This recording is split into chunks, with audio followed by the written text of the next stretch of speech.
Namo tassa bhagavato arahato samma sambuddhassa. Namo tassa bhagavato arahato samma sambuddhassa. Namo tassa bhagavato arahato samma sambuddhassa. Buddhang namang sanghang namasami.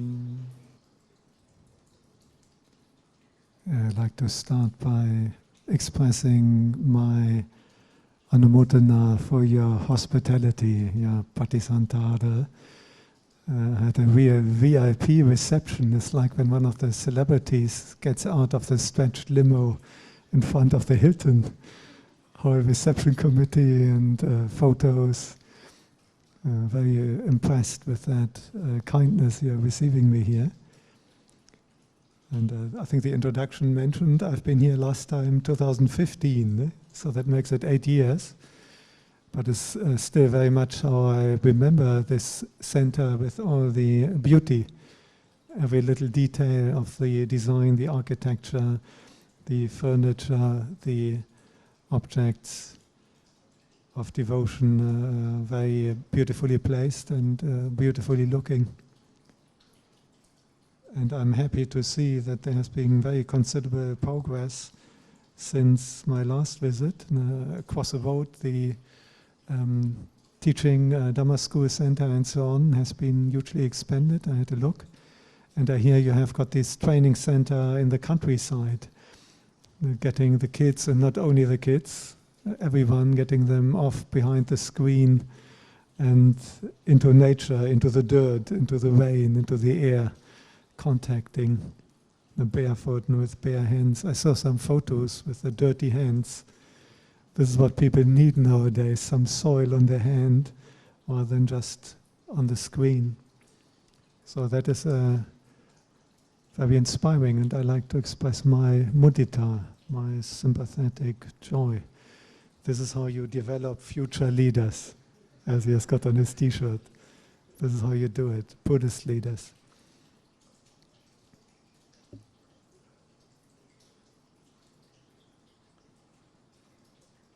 One of the kind drivers, young man driving me around here in KL, while driving, he asked me a question we tend to get as Buddhist monks. Why did you become a Buddhist monk? What was your motivation to ordain? And for me, it's by now fairly normal to be a Buddhist monk. And I almost feel like turning the question around. Actually, I did turn it around.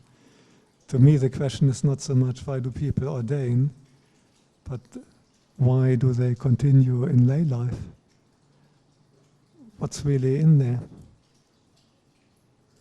But of course, and if we go into that question a little bit deeper, not just why did I ordain, or not so much personal, why would anyone ordain? Simply being confronted with the main issue in life, which, however, many people are unwilling to confront and they like to distract themselves. In a sense, we can say that many people spend their whole life distracting themselves from the main issue and the main question. For me, the question arose, what's the meaning of life? What's the point in it all? I mean, I know the conventional answer. You can go to school, and I give you now the best case scenario. So the best case scenario is to go to school, you perform very well, you get into a good university, your parents are very happy, you pass all the exams, you get an honors degree, maybe a PhD, and then your parents are even more happy that you may get a good job. And once you have a good job, maybe you get married, and maybe you're lucky and you have got a perfect spouse, beautiful, attractive, kind, caring, committed. And then you get children. We continue with the best case scenario. Many of these things can go awfully wrong already. But we're just assuming that you're in the best case scenario. And then the similar with the kids. They also perform excellent at school. They're the ducks. And they get all these little praise and good reports. And they also go to good university and do an excellent degree, and you're getting older and your career is progressing, and you're climbing up the ladder there. And then your kids, similar, get maybe married and have their own career, and by now you're getting to retirement age and you're a little bit more elderly, and grandchildren are coming and you're very happy and they're also doing well, and by now you're getting a little bit more sick, and now you're in your 70s and it's time for the nursing home, and maybe you've managed to see a few great-great-kids, and then comes the funeral. Either the cremation, the ashes, or the coffin into the earth, and you have to say goodbye to the family and to everything. Yeah. And the same will happen to all these family members, and even to the great-grandkids one day. This is the best case scenario. So you guys ask me, why did I ordain? If that is the best case scenario, and it can go terribly wrong anywhere in this long process I described. But even in the best case scenario, the urn, in this beautiful, when they play the Amitofo for the ashes in the urns, this is the end. And every single loved one in the family, this is the same thing where it's going. There's a story of the Japanese Zen master, famous Japanese Zen master, and once a close disciple visited him, and he had one of these little poetry albums, where we have important people writing some poetry for you. So he gave this book for the Zen master and requested a blessing for his family, for him and his family. Now, hoping for some beautiful blessing, maybe a nice calligraphy from the Zen master. So the Zen master wrote very quickly and returned it to him. And he opened his book and he read, "Father dies, son dies, grandson dies." And he was quite unhappy with that. And he complained to the Zen master, and he said, "Master, please excuse me, but I was hoping for a blessing. And you're writing, grandparents die, children die, grandchildren die. What kind of blessing is that?" But the Zen master was making the same point again. Because this is the best case scenario. Or would you want your children dying before you? Or your grandchildren? Now I have seen that happening when people lose a child. Often they never fully get over it their whole life. But in this way, the Zen master made exactly the same point. This is the best case scenario you can get, that they at least die in order of seniority and not the children before the parents. And once one contemplates that, you start wondering. And in my mind, there was a disenchantment with that. Now, I felt this is not quite good enough. And actually had a fairly good time. I lived in West Berlin before and after reunion. Was a party capital of Germany, also the cultural capital. And my father was generous enough that I could get enough money, and I was also very frugal, which was easy those days, so I didn't have to work. Could go to uni or not go to uni and enjoy life, but didn't feel really fulfilling. And you can get some kick, do something, go party, go holiday, but it didn't feel like being enough to really give fulfillment. Unfortunately, I had some intuition that there must be something better than this. And I set out to find that, and I was incredibly happy and relieved when I encountered the Dhamma of the Lord Buddha. Because he does have the answers to that, and there is something infinitely better than even the best life. And then the next life again, because it doesn't really end in the urn. And when they are playing the Amitofu for the ashes, there's not so much point, because what we call the mind, what we call consciousness, the heart, that death goes on and goes to the next life according to one's karma. For some people that is quite a relief, then at least they don't feel like it's all over. But if you consider that this has been going on for countless eons, one feels a sense of disenchantment with the circle of samsara.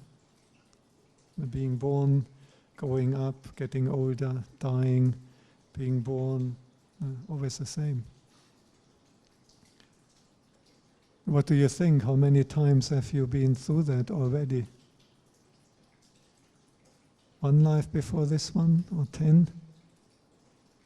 They asked the Buddha about that, and he said, no, it's not easy to express that in numbers. And they asked, can you maybe give a simile, Bhante? And the Buddha gave one simile, and he said, the bones of your body, each time when you die, if someone collects the bones and puts them on a pile, and then your next life, you die and they take the bones again, as human beings, as animals. And before the eon is over, these bones will be a pile like the high mountain in the Himalaya. So how many past lives did you have? He said, what do you think? What is more?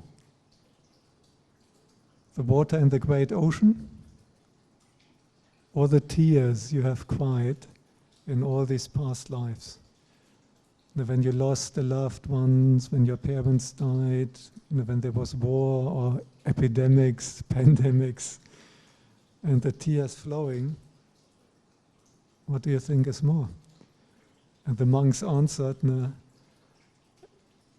the way we understand the Dhamma taught by the Blessed One, the circle of samsara is so long that the tears we have cried is more than the water in the great oceans.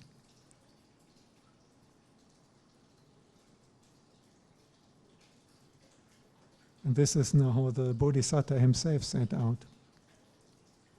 This is why he left the palace, winding out in the Indian full moon night, Asala full moon, for Vasa. And he had the most beautiful girl in the country as his wife.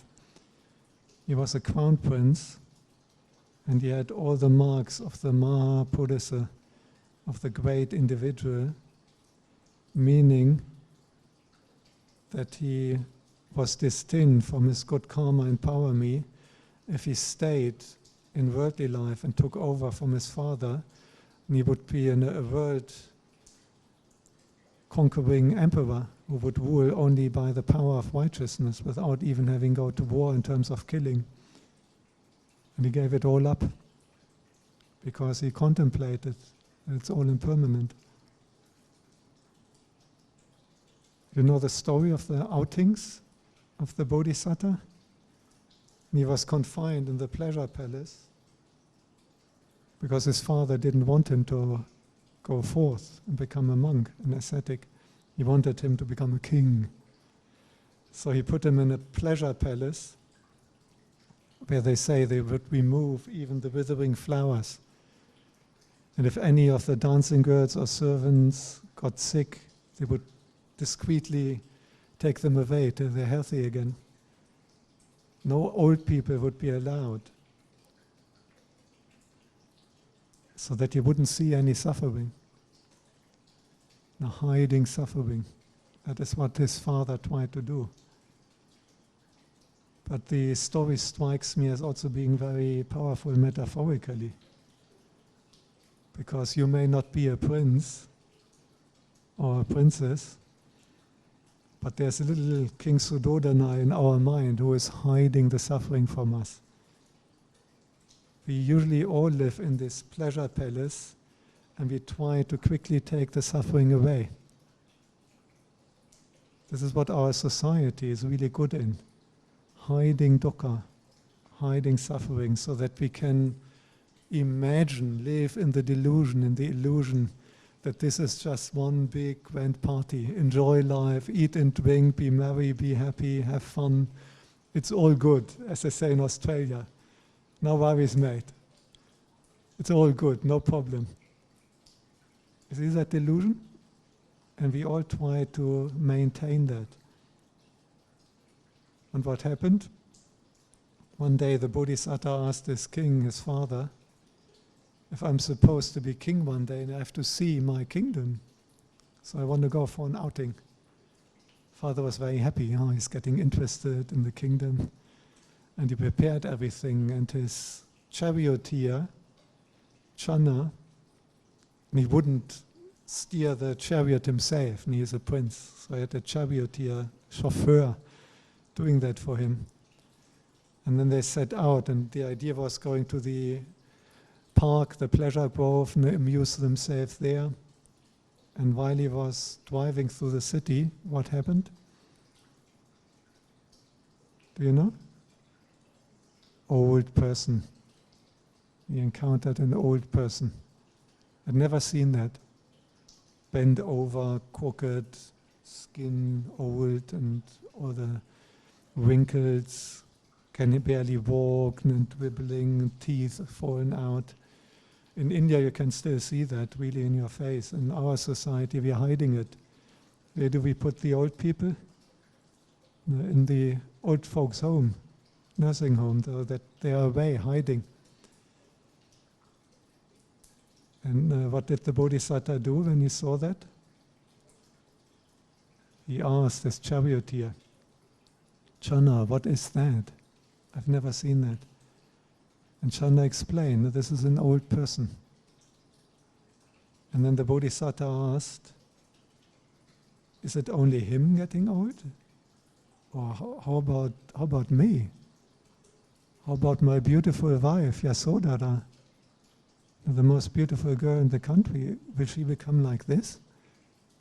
And Chanda explained, and he said, yeah, everyone will get that old, if we are lucky enough to get that old. And we'll all be for us the same. Or you may not have a chariot, you may not have a charioteer or a chauffeur, but we all go out and want to amuse ourselves in this life. And then we may bump into an old person, an old grandmother, grandfather. But you see the difference. We may not ask the charioteer, like the Bodhisattva. Because the Bodhisattva, the charioteer is also metaphorically powerful. The charioteer should be sati panya, the mindfulness and wisdom. That should be the charioteer guiding us through life. And when we encounter an old person, we should ask our own faculty of mindfulness and wisdom, now what is that? Is it only that person? I remember when I was young, back in Berlin and studying, now I'm 56, this is so old. But I could hardly imagine getting there, because there would be another 30 years. In hindsight, and it's very quick. It goes very quick. So that is the important task. Now when we see that, look at your mind. Do you try to hide it? Nursing home, hospital for the sick. It was the next one that the Bodhisattva encountered, the sick person. And the next was a corpse, a dead body. And you notice this is exactly what our society is hiding. Old people, nursing home. Sick people, hospital. Dead bodies, undertaker. Yeah, straight away. You don't want to see it. If you go on holiday, have you ever been to Paris? Fascinating city. Imagine you go to Paris. What will you visit? Will you visit the nursing home, the hospital, and the graveyard? You will avoid that like the plague. You will go to Paris, you will walk around everywhere, but you will not voluntarily go into a hospital, into a nursing home, and to some funeral, because we are hiding that. We don't want to see it. And the fourth he encountered, there was a monk, the ascetic. And he looked different, and he was more calm and peaceful than other people, more restrained. Like calmly walking, not dressed up, not beautified. And again, he was very impressed, and he asked, "Now what is that?" And he felt, this may be something better. And the Bodhisattva set out to the Ariya Pariyasana, the noble search. And he had that intuition that there must be something better than just old age, sickness, death, than just impermanence. And he practiced very hard. You know about the best teachers in ancient India who taught him samadhi. He wasn't fully satisfied with that because it's still not the deathless. And then the years of ascetic practices until he almost died.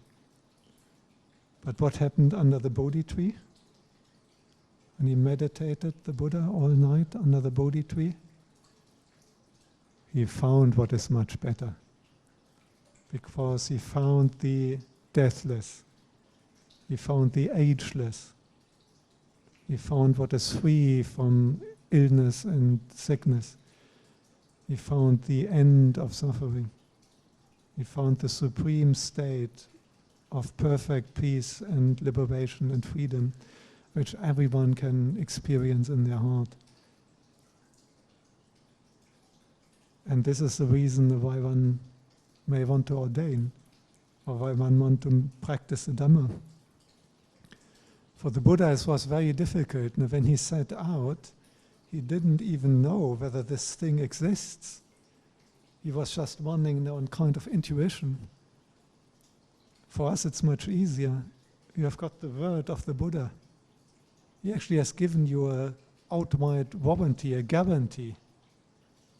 And he has said, as one of his imperturbabilities, the Buddha said he can't see that someone could, in line with truth and reality, claim that someone who is really practicing his teaching will not reach the end of dukkha.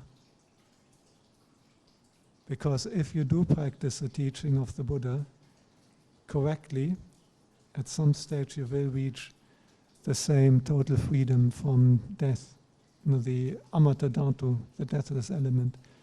You have got the guarantee of the Lord Buddha himself that as long as we practice it correctly, that can be realized in our own heart. And that is the option which is out there. This is why when Dhammasiha invited the Buddha to teach, because in the beginning he wasn't very keen, because he knew that people like to hide that. They don't want to hear about it. But then Dhammasiha appealed to him, and he said, there are beings with little dust in their eyes, with not so much defilements.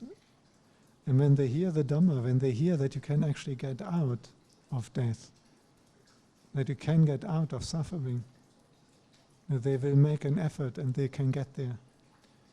But if you don't teach it, even those who already have that ability, without being presented that option, they get stuck in samsara. And then out of compassion, he started teaching. And he suddenly he's drumming the drum of the deathlessness. And the gates to the deathless, to total freedom, now open. And our only job is in walking there, walking through. But you may have to hurry up a little bit. It's like these special offers. Have you seen sometimes on the internet special offers for another 36 hours? They try to pressure you, and you probably buy it quickly because you feel, oh, it's so cheap. The Nibbana is not cheap, but it's possible to get there. But the doors are slowly closing. You're already 2,500 years into the sasana, and no one knows how much longer it will last. And there's lots of corruption and worldly distractions and sensuality and internet and screens which can distract us. And so you shouldn't waste time. And you never know where you get reborn next life. Can you be sure? Imagine if you're reborn in Central African Republic. How will you practice the Dhamma? If you're reborn in Saudi Arabia, is it very likely that you can continue your meditation, your practice? So we should make as much headway, even if we can't slip through the door to the deathless completely in this life, and at least making as much headway and having a better starting position in the next life. It's so much easier. And the Buddha was going on a treasure hunt. Actually, the Bodhisattva, he wasn't the Buddha yet. It's like going on a treasure hunt and you have no map and you don't know on which island is the treasure and you're not even sure whether there's any treasure anywhere. Would you like going on that kind of treasure hunt? Really tough. But what we have the map. Exactly where to go, and the treasure, total freedom from suffering, total freedom from death, is there. An exact description, what to do, where to go.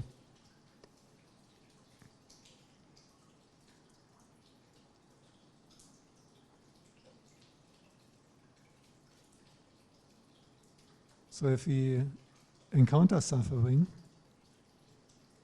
that should always become a motivation for us. Usually if we encounter suffering, we like to complain, push it away. Do you enjoy your headaches? Literally and metaphorically? No. And the usual response to suffering is that we blame something outside. Have you noticed that? How can I be happy with that mother-in-law? How can I be happy with that boss? How can I be happy as long as this mean person is in my family? How can I be happy as long as the politicians are so corrupt? How can I be happy if the weather is so hot and humid? Whatever.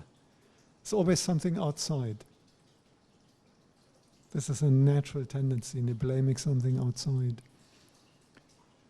But is that the way to abandon suffering which the Buddha taught after he found it? Did he say the fault is with the boss or the mother-in-law or the weather? How do we abandon suffering? Where's the cause, the root of suffering? Where does it ultimately come from, deep down? It's from inside. It comes from craving and attachment. And that was a crucial insight the Buddha had in the Four Noble Truths. The suffering we usually know about, we have some idea. But now, where does it come from? And he recommended, don't look for the external causes. It's not completely wrong. And sometimes when you change jobs and you've got a better boss, and then the suffering is gone for a while, but something else will crop up. And if the boss is not a problem, then there's a problem with the kids. And if the kids are not a problem, then you may get sick. And if you're not sick, then maybe your partner has got a big problem, and so on. We are trying to sort that out by manipulating external circumstance, trying to eliminate suffering externally in all our life, trying our hardest. Sometimes we go reasonably okay for a while, and then the next little disaster happens, or the pandemic comes, or whatever.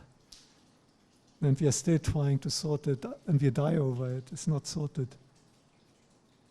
Because you can't sort it externally. And the crucial breakthrough was on the Buddha seeing that the true cause is inside.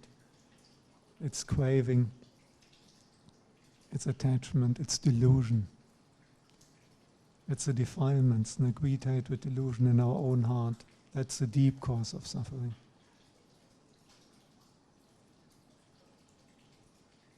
Usually that is both bad and good news. The bad news is that we can't blame anything outside anymore. And this means that we actually have to look after it ourselves. The good news is actually we can look after it ourselves. It can be done. Just imagine that you had to turn the whole world into Shangri-La or into the Western paradise. What are your chances to turn this whole world into a paradise? It's quite impossible, no? I know wives who have been working on their husband for 50 years, just on one person. And he's still not perfect. If you ask them, the husband is still not perfect after 50 years. So if a dedicated wife couldn't turn the husband into a perfect person in 50 years, what is your chance that you are turning 9 billion people into angels that you can live in paradise? No, impossible. But to overcome attachment, craving, delusion in one's heart, no, I'm not saying it's easy, but that is possible. That can be done. And you don't depend on anyone outside. That's a beautiful thing about the Dhamma. Now, there's this self-reliancy. It's something you can do yourself. But of course, it's also a little bit scary. You cannot just pray to the Buddha or anyone. That would be nice if you could just make a deal every day, 10 instants, and then someone else will sort it for you. That we can't rely on that. We have to sort it ourselves. But it's also a great chance.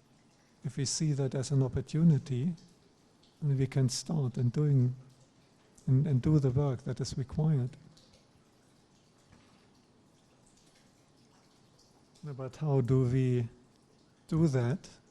Because you may have noticed, if you try to abandon craving, if you try to overcome ignorance, delusion, if you try to let go of attachment, do you find that easy to do? Not quite easy, no? So how do we approach that? Again, the Buddha has shown us. We've got the Eightfold Path. And we have to develop and cultivate the whole Eightfold Path. You cannot take that head on. You cannot just say, okay, now I meditate and I abandon craving. I don't crave anymore.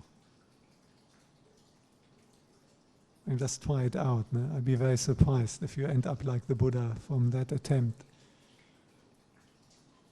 But very fortunately, the Buddha has given us the gradual training. I know it's challenging, and the path to Nibbana seems long and difficult, but it's gradual, and we can go it step by step, and slowly transforming. We don't have to run or rush. The middle way is not so much a long road which we have to walk. It's actually patipada. Majjhima Patipada. And a Patipada is a procedure, a training. There's an internal training, cultivation procedure. You don't have to run anywhere. You can actually stand still or sit still and transform internally. That is a job. And that job is not to be done only when you're sitting cross-legged here at Nalanda in formal meditation. But if you look at the Eightfold Path, the Buddha has given you something which even in lay life you can apply. For example, the right action. Not to kill, not to steal, to be faithful and committed to your spouse, not to lie, to be truthful, and not to take alcohol or intoxicants. That is right action, and not lying is actually right speech. Now the next one, Samma Vaca. Samma Vaca literally means right speech, but nowadays sometimes the majority of your communication is actually not speech. The majority of your communication may be WhatsApp, text messages, Insta, TikTok, Facebook profile page, tweeting, mobile phone. So I like to translate it as right communication. And that is an excellent area for practice in lay life, because you communicate a lot, don't you? And you can see now the Buddha has given you something very applicable for your life. You don't have to be a monk or a nun in a cave, in a remote forest, to practice wise, perfect, good, wide communication. I strongly encourage that, particularly that point in lay life, because you can train maybe 50% of your time with that one. Because in many positions, whether it's in the family, in the job, you have to communicate a lot in lay life. And it's not easy to get that really pure, to avoid lying, but also to avoid harsh speech. And not just speech, harsh tweets or harsh videos which you publish, or harsh photos. Because if you put a photo there of your latest shoes or your latest dream cruise, what may be the effect on other people? What do you see if someone is going on the dream cruise, whereas you're stuck in the office working overtime, time pressure? Do you feel very happy? Or maybe envious? Do we put that maybe to make others envious? What is really the intention there? And here we come to right intention. Second factor in the Noble Eightfold Path. Sometimes also translated as right thought. The Pali Sankappa is roughly between these two. Includes both thinking and intention. It's very close anyhow. What you intend, so you think. What you think, so you intend. And so you can see how you work with that in daily life. You communicate what is really the intention. Is it coming from kindness and compassion? Is it coming from ego and showing off? Or anger? Or is it coming from delusion, just sharing some nonsense which is completely wrong, factually wrong or misleading? So we try to develop a right intention. Intention of non-harming. Intention of non-cruelty. Intention of loving kindness, of metta. Intentions of compassion. Intentions of rejoicing, sympathetic joy. And if someone sends you the little video from their dream cruise while you're working away in the office, You can send back, oh, I'm so happy that you have such good time. You can practice mudita. It's not easy, no? So it all goes together. The right action, right communication, which includes the right intention, so that we communicate in a friendly way, in a meaningful way, not sampapalapa. The one form of communication we should avoid in Pali is called sampapalapa. I'm not sure whether you're a Pali expert, but do you have an idea what that means?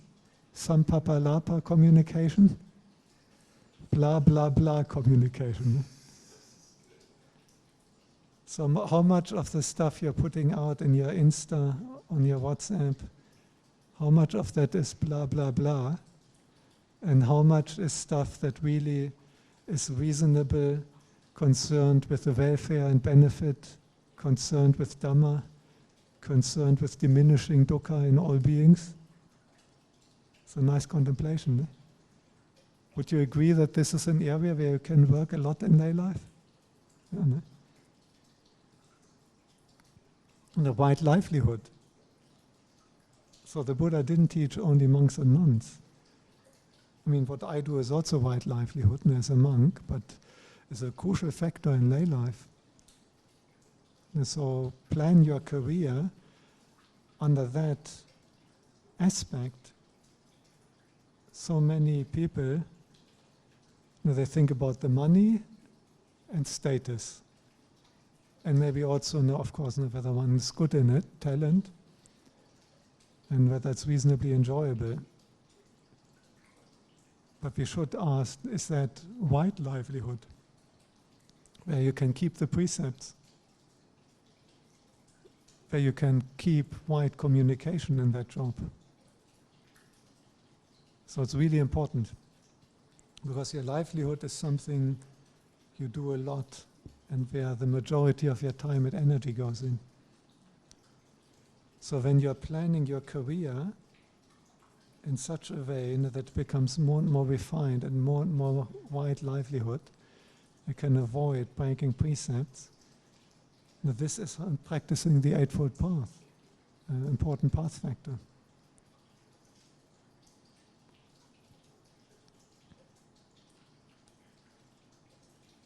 But of course, there's also wide effort, wide mindfulness, wide samadhi, the meditation. And often the people in lay life, they complain to me. What is their big problem regarding meditation? No time, Ajahn, I have no time to meditate. Is that your problem, not enough time to meditate? What I usually ask them back is, does it sometimes happen that you feel irritated? Does it occasionally happen in your life that you get a bit angry? Does that happen? Usually they say, yes, of course. And then I say, but you just told me you don't have enough time. So you have enough time to get angry, you have enough time to get irritated, you have enough time to get depressed, you have enough time to get anxious. No lack of time for that, no? So if you have time for that, then it must also be possible to have time to abandon anger. If you have enough time in lay life to get irritated, there must be also enough time to get loving kindness, to bring up loving kindness, to bring up compassion. Isn't it? Is that argument not fairly strong? So no, there is time. Because all the other emotions, the negative ones, we have time for them to happen. So there must also be time for the positive emotions.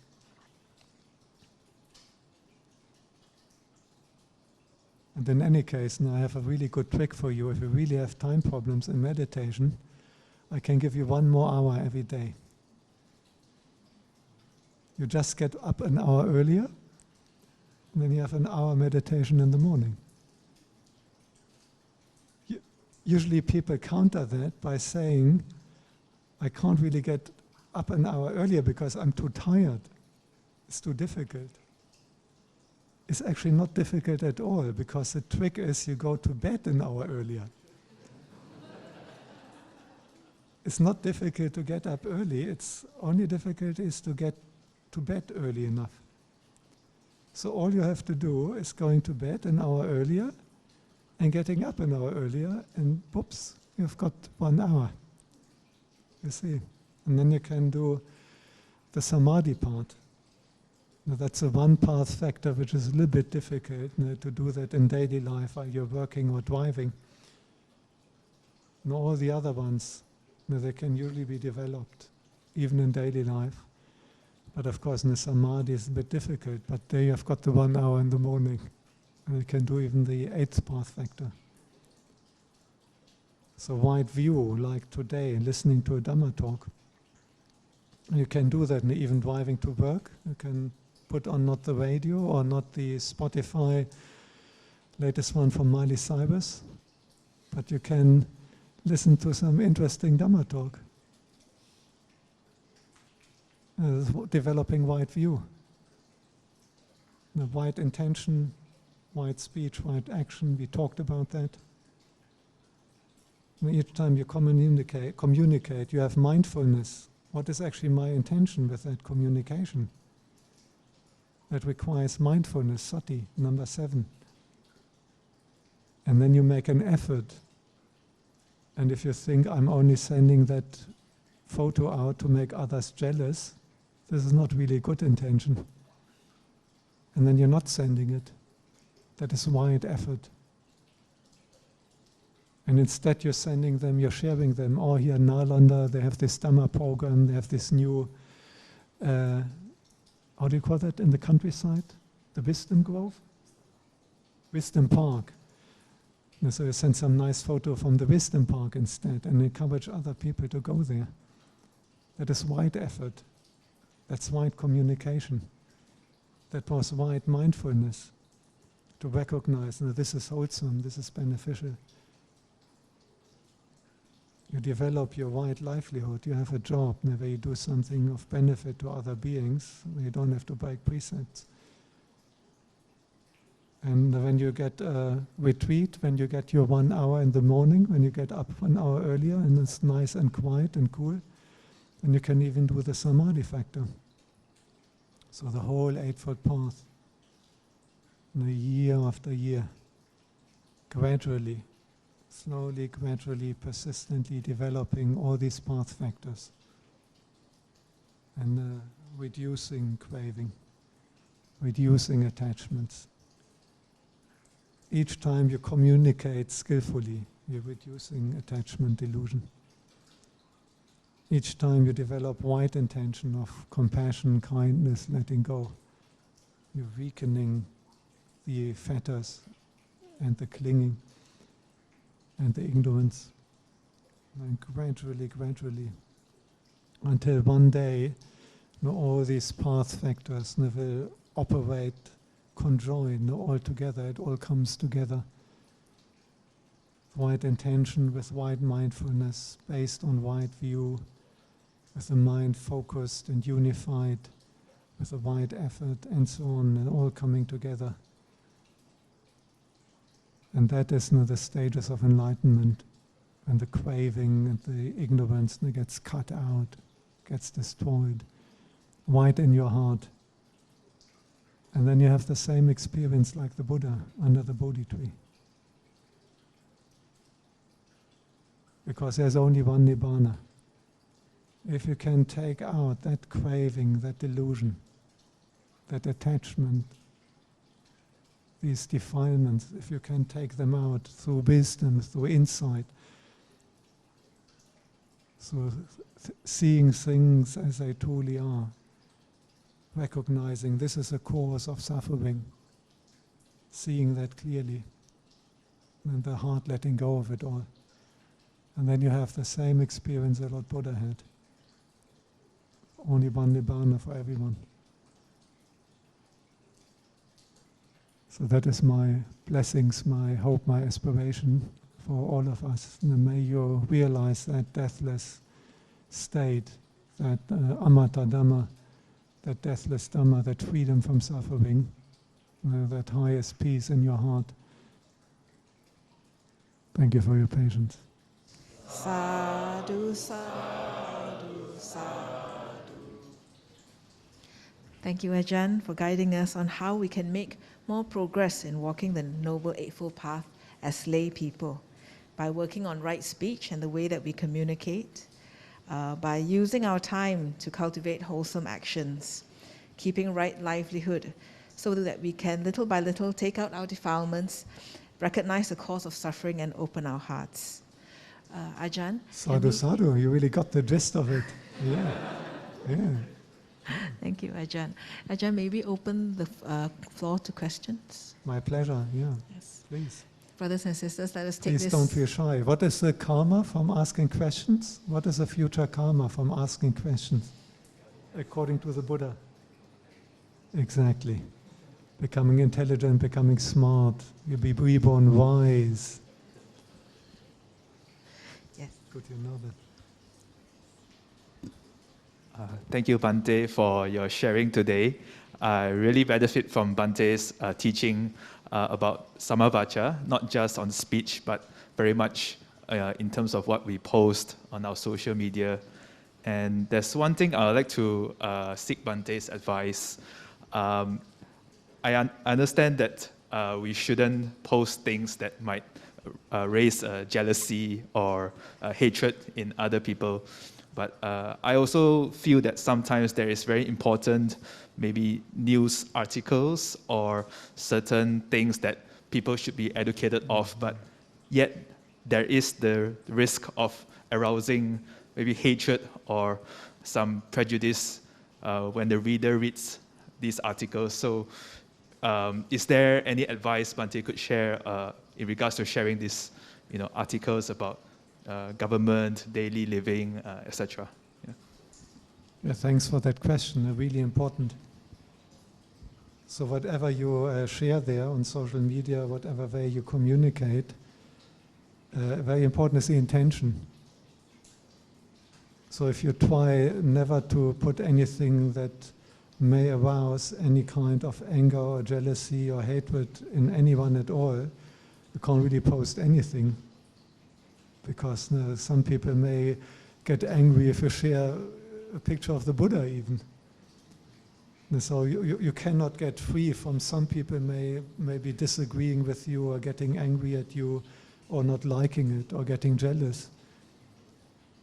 If you share something about this beautiful new wisdom grove, or some people may feel jealous about that or not liking it. So you can't really avoid that.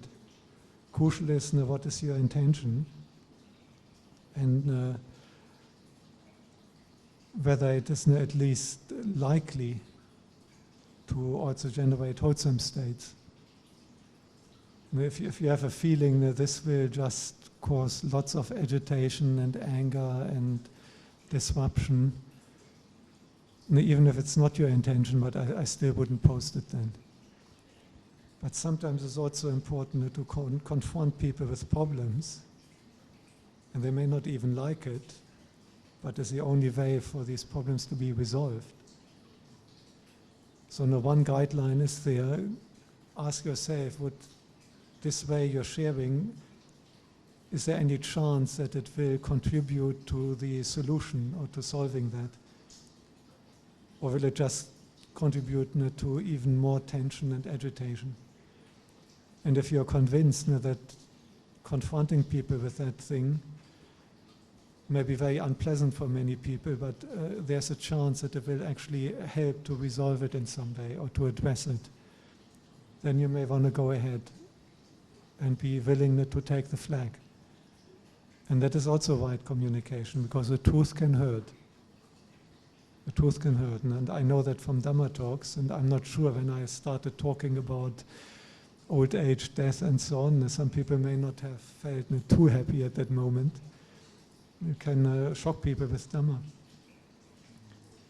The Buddha himself actually, he compared teaching the Dhamma, and he said it's a little bit like the lion going out and striking his prey. And he said, no, the lion will always strike with full force.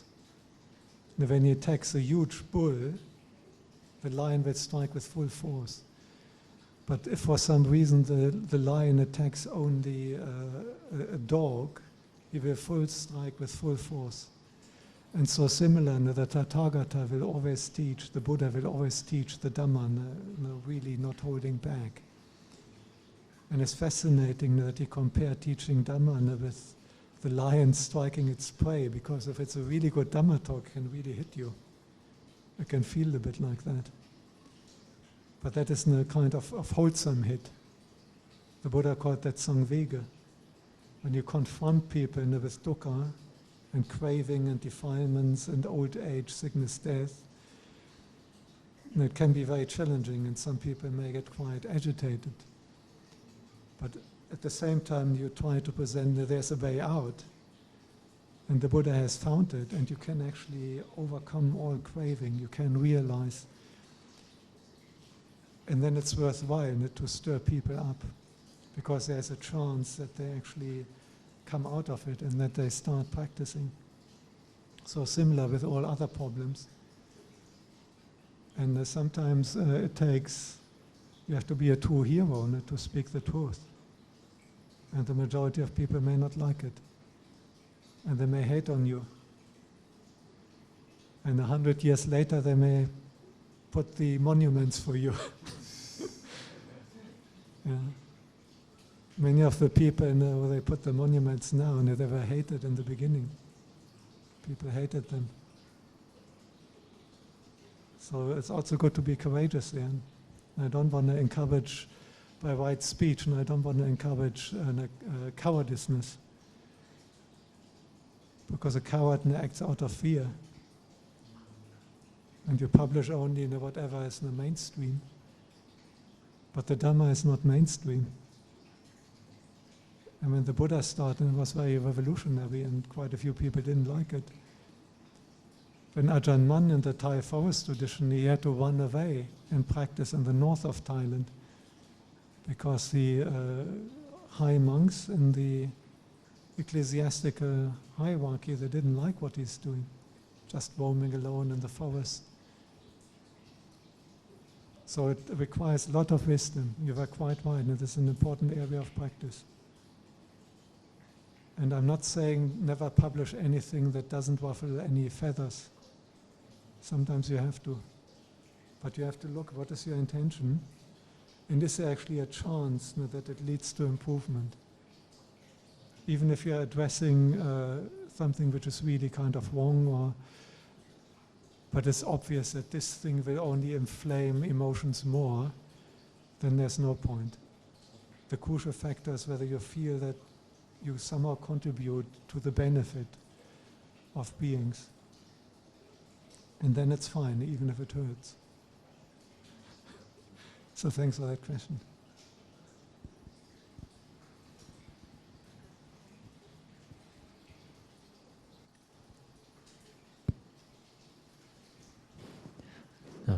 Thank you, Ajahn, for your insightful sharings, and especially your guidance on contemplating on death. I think it's very beneficial to myself. I have a question is also on right communications. So we are in a community. There are times where we are in workplace, in families. There's a lot, especially when there is disagreement, there is differences in our views. It's difficult to communicate. And there are also times where when we comes to perform certain tasks, or even out of good intentions, we could have different opinions.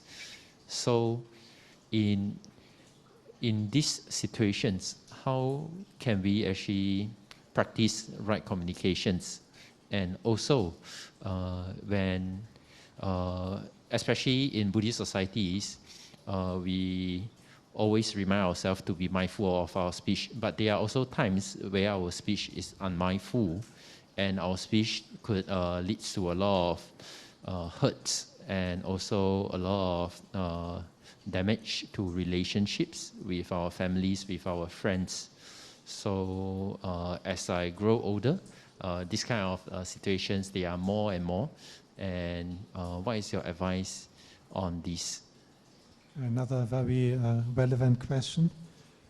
So often there's lots of conflict, even in communities, family, because of different views and opinions. And the Buddha talked about that. In fact, there's 4 kinds of upadana, 4 kinds of clinging, of grasping. Kam upadana, silapatu upadana, that is an essential clinging and clinging to rites and rituals. And then the next one is dittupadana, clinging to views, attachment to views. And the 4th is attavadupadana, clinging to a doctrine of self, which is in a sense also a view. So 2 out of 4 forms of clinging is actually concerned with views, with opinion. So it's a huge area for us to identify, to hold on to. It's also a huge part of our delusion of ego. My views, how we define ourselves, how we build up the delusion of self. Now that conviction, that opinion. And you will find that in a community where people can let go of their views, or at least attach to it not quite so desperately, there will be much less conflict. So an indirect way, often when there's different views, there's lots of fighting, which view is the right one. But sometimes it's helpful just not to go so much into the content of the view and which one is right or wrong, but rather to ask, do I really have to cling and identify so much with my view? And if everyone does it in the community, we'll find suddenly it's so much easier. This is actually one of the unique qualities of the Buddha Dhamma, that the Buddha taught the understanding and abandonment of attachment to views. Because most people can think about views only in terms of whether it's right or wrong. What the Buddha does, he is asking, where does that view come from? What are the causes and conditions that someone has got a particular view? Now that is dependent origination, paticca samuppada, causality, the hallmark of the Buddha's teaching, always looking for the causes and conditions. And secondly, the other direction, what are the causal consequences? So if someone has got this particular view, how will they act then? How will they speak? This is often more interesting for the Buddha than the content. What are the causes and conditions? What are the results of a view? And once you analyze in that way, you will find it much easier to let go of views. A view is also a sankhara, a conditioned phenomenon, something that is constructed. It's not something absolute. Now, this is why no view is ultimately true in an absolute sense, because it's always something constructed, something impermanent. You know that we have to contemplate anicca, contemplate your changing views. Have you ever changed your view on something? It's very important to notice that, because it helps. Once you see that I have changed my view, it helps next time to also not cling so desperately to the view, because you notice that once the conditions change, your view is also changing. It also helps to understand other people. Sometimes you are so worked up because your view disagrees with the other person's view, and then maybe you meet his or her family and the parents, and suddenly you understand so much better, and where does this view come from? and why this person can't really have so much of a different view when they had that kind of conditioning. So once you understand the conditioned process of views, it's also easier to have some compassion to other people. And in particular, it's easier to let go of one's own views and not hold on so much.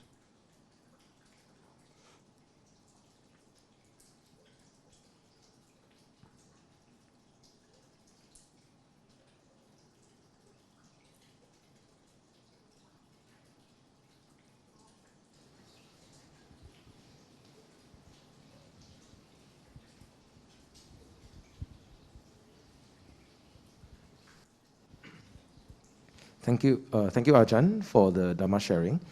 I wanted to ask about what Ajahn mentioned on hiding suffering. So Ajahn talked how society often tries to hide suffering from many of us so that we can sort of turn a blind eye. Sometimes in life there are many potential causes of suffering or events that could lead us to suffering, and I guess theoretically sometimes we know that it is a good idea not to run away from suffering, but sometimes our minds might not be, so to speak, strong enough to encounter it or to confront it or to handle it. So for example, I'm not sure. So sometimes it's a good idea, at least in my own experience, to kind of isolate myself from certain events or certain people or certain experiences. You know, sometimes even some amount of like sensual comfort helps, like a good sleep or a good meal or maybe listening to a good song. It could have some therapeutic effect. So I guess my question is more like, how do we find the balance between hiding from suffering temporarily for a while and maybe, you know, enjoying ourselves a little bit, and also kind of building up that resilience to then face the suffering of life? Is it a good idea to kind of temporarily kind of isolate ourselves? Yeah. The one reason that society is trying to hide suffering, to deny suffering, to displace it, is that they're not aware of the escape. So the crucial difference is, if you have faith and conviction in the Triple Gem, the teaching of the Buddha in the Dhamma, you know that there is actually an escape from suffering and that you can get out of it by practicing the Eightfold Path. If one doesn't have that conviction, it is understandable that people try to hide it and to deny it, because if there's no way of getting out, then it's obviously the only relief is not hiding it, or the other way, covering it up by sensual indulgence. That is what the Buddha called the natural response of a person who is not trained in the discipline of the Noble Ones. Because if you don't know a better way of getting out, the easiest way is to just cover it up with sensual pleasure. And if your boss is hard on you, then in the evening you eat a lot to overcome the suffering by enjoying the food or other things like that. But this is obviously not a successful approach in the long run. It works for a while, but it can't really resolve the issue of suffering.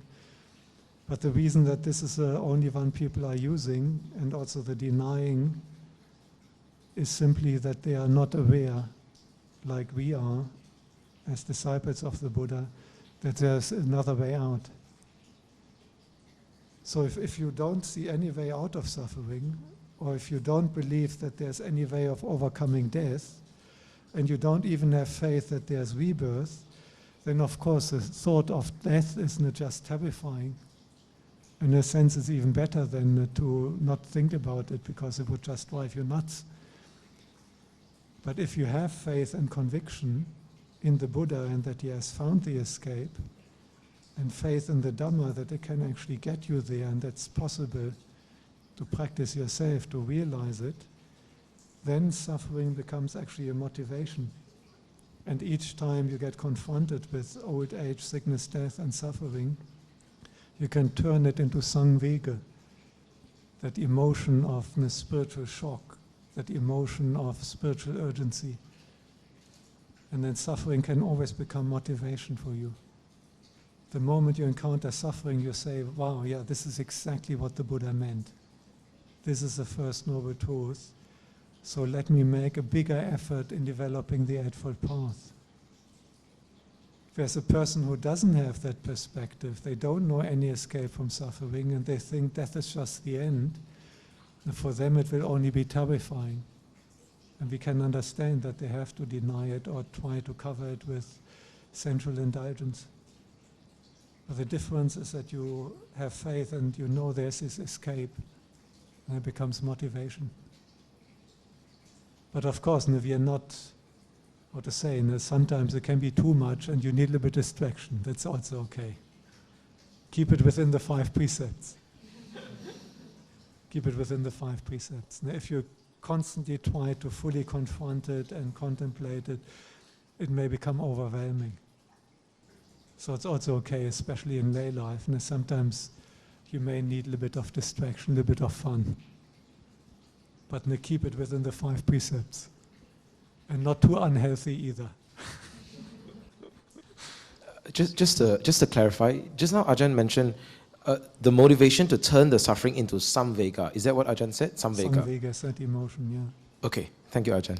That's a fascinating emotion because it's a dukkha vedana. It doesn't feel nice having samvega, but it's a wholesome, unpleasant feeling because it gives you that motivation. It's a skillful response if you encounter strong suffering, either in others or in yourself. Wow, that's interesting. Okay, so it's a wholesome dukkha vedana. Yeah. I see. Okay, interesting. Thank you, Ajahn. Oh, yeah. Thank you so much, Ajahn, for answering our questions, clearing some of our doubts. There is a lot for us to take back, to reflect, and to contemplate. And if you like English Dhamma teachings with German accent, you're most welcome to listen to Dhammagiri Buddhist podcast on Spotify or whatever is your favorite podcast app. If you just type in Dhammagiri in the search, should be coming up.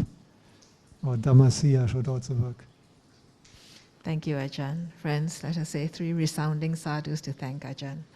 Sadhu, sadhu, sadhu.